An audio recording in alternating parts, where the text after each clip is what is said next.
అందరిని అడుక్కున్నాను, దయచేసి అందరిని అడుక్కున్నాను.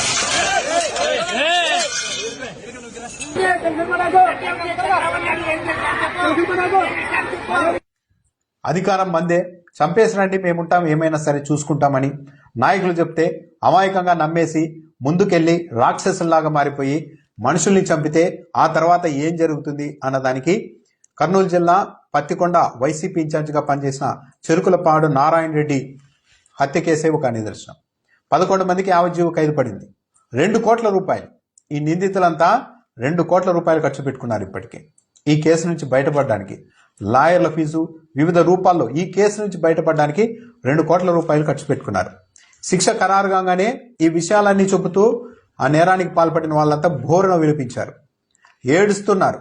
ఒక అతడైతే ఏకంగా రామాంజనేయులు అనే వ్యక్తి తట్టుకోలేక యావజ్జీవ శిక్ష పడేసరికి ఇంకేమీ చేయలేని దుస్థితి చూసుకున్న తర్వాత పోలీస్ వ్యాన్లో తలను అక్కడే ఉన్న కిటికీకి బాధేసుకున్నాడు. దాంతో గాజు పగిలిపోయింది. అంతవరకు ఉంది. మిగిలిన వాళ్ళంతా బోరణ విలిపిస్తూ ఉన్నారు. శిక్ష ఖరారవుతుందని తెలిసిన తర్వాత ఉత్కంఠగా ఆ గ్రామానికి చెందిన అనేక మంది కోర్టు దగ్గరకు వచ్చారు, కర్నూలు కోర్టు దగ్గరికి. ఈ నిందితులకు సంబంధించిన కుటుంబ సభ్యులు మొత్తం, పిల్లలు, తండ్రులు, ముసలి వాళ్ళు, ఆడవాళ్ళు మొత్తం అంతా కోర్టు దగ్గరకు వచ్చేశారు. ఎప్పుడైతే వీళ్లకు యావజ్జీవ ఖైదు ఖరారైంది అని తెలియగానే అందరూ బోరణ విలిపించారు. ఇక మేము ఎలా బతకాలి అంటూ మహిళలు, చిన్నపిల్లలు కోర్టు ప్రాంగణంలోనే బోరణ విలిపించారు. నిజమే, దీనికంతా పరిస్థితికి కారణం ఎవరు? రామాంజనేయులు అనే ఒక వ్యక్తి, యావజ్జీవ శిక్ష పడిన వ్యక్తే డైరెక్ట్గా అక్కడ కొన్ని విషయాలు మాట్లాడడం కనిపించింది. పోలీస్ వ్యాన్ ఎక్కిన తర్వాత చంద్రబాబు నాయుడు ఉన్నారు, అధికారం ఉంది కదా, ఏం చేశారు ఆయన మాకు అని ప్రశ్నిస్తూ ఉన్నారు. చంద్రబాబు నాయుడు ఏమని చెప్పారా? మీరు మరి హత్యలు చేయండి, మేము గ్యారంటీగా కోర్టుల వరకు వెళ్ళి మిమ్మల్ని బయటికి తెస్తామని చెప్పారా? ఒకవేళ ఏ నాయకుడైనా అలా చెబితే నమ్మితే ఇలాంటి పనులు చేస్తే వాళ్ళే నష్టపోతారు, కానీ నాయకులకి ఏమీ కాదు. అదే హత్య కేసులో శిక్ష పడిన ఆ రామాంజనేయులు అనే వ్యక్తే బహిరంగంగా నిన్న చెప్తున్నారు అక్కడ కోర్టు వద్ద కేకలు వేస్తూ, మేము అన్యాయానికి గురయ్యాం. ఇదే కేసులో కేఈ కృష్ణమూర్తి కుమారుడు కేఈ శ్యాంబాబుకు ఎందుకు శిక్ష పడలేదు, మాకు మాత్రమే ఎందుకు యావజ్జీవ శిక్ష పడింది అని ఆయన గట్టిగా అరుస్తూ ఉన్నారు. అంటే వాళ్ళే చెప్తున్నారు ఇప్పుడు ఇండైరెక్ట్ గా శ్యాంబాబు కూడా దీంట్లో ఇన్వాల్వ్ అయ్యారు, వాళ్ళంతా చెబితేనే మేము ఈ హత్యలు చేశామన్నది వాళ్ళు స్పష్టంగా ఇండైరెక్ట్ గా చెప్తూ ఉన్నారు. ఇదే కేసులో ఎమ్మెల్యేగా పనిచేసిన నారాయణ రెడ్డి సతీమణి శ్రీదేవి పోరాటం చేసి మరీ కోర్టులకు వెళ్లి వాళ్ళిద్దరిని, కేఏ శ్యాంబాబుని, బొజ్జమ్మ, కపట్రాల బొజ్జమ్మను ఈ కేసులో నిందితులుగా తెలిస్తే ఆ తర్వాత వాళ్ళు హైకోర్టుకు వెళ్లి ఆ కేసు నుంచి వాళ్ళు పెద్దవాళ్ళు అయితే బయటపడ్డారు. వీళ్ళంతా ఇరుక్కున్నారు. వీళ్ళు ఆ రోజు రాక్షసుల్లా వ్యవహరించి ఓ 2 వ్యక్తుల మీద 20 మంది వరకు ట్రాక్టర్లతో గుద్ది, బండరాళ్లతో మోది, ఫస్ట్ రావడంలోనే ట్రాక్టర్లతో గుద్దేసి ఆ నారాయణ రెడ్డి అనే వ్యక్తిని బయటకు లాగి మరీ రాళ్లతో కొట్టారు, వేట కొడవలతో నరికేశారు. అక్కడికి కూడా అతను చనిపోయాడని తెలిసినా సరే రాక్షసుల్లాగా మారిపోయి పక్కనే ఉన్న బండరాయి తీసుకొని ఆ నారాయణ రెడ్డి అనే వ్యక్తి తల మీద బాధేశారు, పెద్ద బండరాయితో. దాంతో అతని తలే ఛిద్రమైపోయింది. అతడితో పాటు ఉన్న సాంబశివుడు అనే వ్యక్తిని కూడా అంతే దారుణంగా చంపేశారు. ఆ రోజు వీళ్లకు ఇంత ఆలోచన లేదు, ఆలోచించుకోలేదు. అధికారం మాదింది, తెలుగుదేశం పార్టీ ఉంది, తమ వెనుక ఎవరెవరో ఉన్నారు, లోకల్లో నాయకులు, నారాయణ రెడ్డికి వ్యతిరేకంగా ఉండే నాయకులంతా ఉన్నారు, కేఈ కృష్ణమూర్తి డిప్యూటీ సీఎంగా ఉన్నారు అని అనుకున్నారు ఏమో.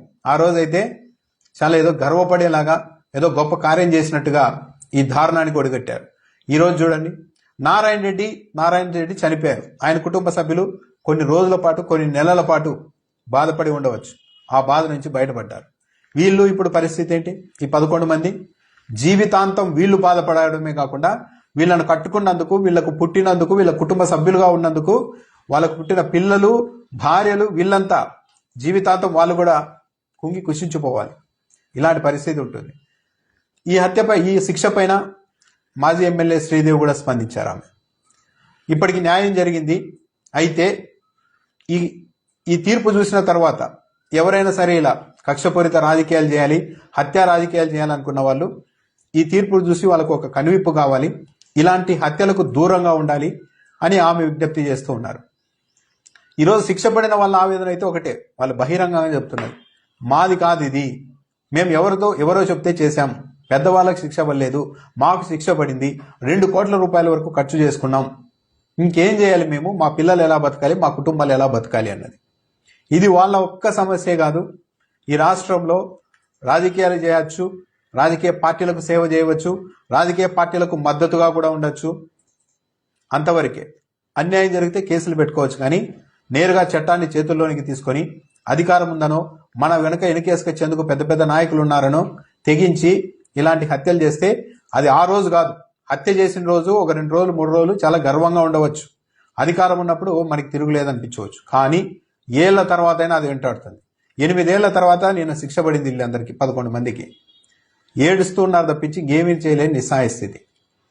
మామూలు ఒక రకమైన కుటుంబాలే, బాగా డబ్బులున్న కుటుంబాలు కాదు, బాగా డబ్బులున్న కుటుంబాల వాళ్ళు బయట పడిపోయారు ఈ కేసు నుంచి, పేదలు ఇరుక్కున్నారు.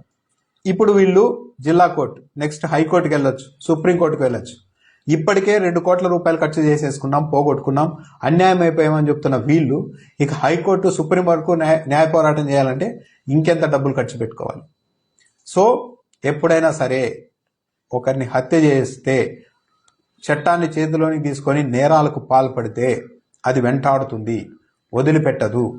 పెద్ద పెద్ద వాళ్ళు బాగానే ఉంటారు, ఇలాంటి పేదలు మామూలు కార్యకర్తలు ఇరుక్కుంటారు. ఇది అందరూ గమనించాలి.